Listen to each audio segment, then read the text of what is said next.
This is Star Wars: The Last Command, the third and final installment in the Thrawn Trilogy. After gaining control of the Katana fleet, Grand Admiral Thrawn descends upon the planet Ukio, one of the major producers of agricultural supplies for the New Republic. In order to distract the New Republic forces, Thrawn deploys some of his fleet on diversionary attacks on 4 other systems. Dark Jedi Jorah Sabaoth instructs Captain Pellaeon to send a message to Wayland, telling them that he wants a very special clone from a sample. We will find out more about this clone towards the end of the series. Meanwhile, using the Chimera, 10 Katana dreadnoughts, and cloaked cruisers, Thrawn attempts to take control of Ukio. With the assistance of Sabaoth and his force powers, Thrawn is able to convince the Ukians that he possesses a superweapon capable of blasting through a planetary shield. They quickly surrender and give up their food supplies. Sabaoth senses Leia's presence over Filth, where one of the diversionary attacks is taking place. He sends the Imperial cruisers after the Millennium Falcon. Han, Leia, and the Rogue Squadron make a narrow escape. Leia says that she felt the Emperor's presence when they passed through where the Death Star blew up. Thrawn confronts Sabaoth, accusing him of ruining their plans.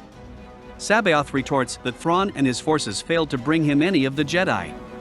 He demands that Thrawn bring him Leia and her unborn children, and Thrawn again agrees. Meanwhile, Luke is trying to find Thrawn's cloning facilities. He encounters Talon Karrde on the planet Berchest. Luke asks Karrde if he has any information on the clones. Karrde tells him that the clones can be grown in as little as 15 days, and Luke realizes that the Empire seized control of Ukio in order to feed their massive new clone army. They find a shuttle full of clones, and Luke asks Karrde to track them in exchange for a large sum. The governor of Berchest sees Luke and informs the Empire of his presence there. On Coruscant, Mara Jade is recovering from her injuries sustained in the space battle. Winter, Leia's personal aide, says she is to serve as her guide and assistant. She tells Mara that she worked undercover during the war, and Mara identifies her by her codename, Targeter. Aboard the Chimera, Thrawn and Sabaoth have another face-off. Sabaoth says that he rules the Empire and threatens Thrawn. Thrawn tells him that he has ordered a commando team to kidnap Leia. Pellaeon informs Thrawn that Luke is about to reach the Podaris system. We learn that the shuttle which Luke and Karrde saw on Berchest was a decoy, set up to lure Luke into a trap. Imperial stormtroopers attempt to capture Luke, who realizes they have brought Ysalamiri to blanket his force powers, but he manages to escape them.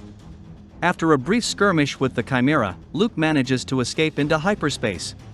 Thrawn, however, tells Pellaeon that they accomplished their primary objective, which was to convince the rebels that they've discovered how the Empire is growing and using the clones. He wins over the crew by promoting one of the lower officers. Luke decides to fly to the Nogri planet to replace his X-Wing's power cells. Meanwhile on Coruscant, Leia goes into labor. She gives birth to twins.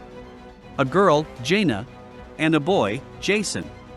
And that's how part 1 of The Last Command ends.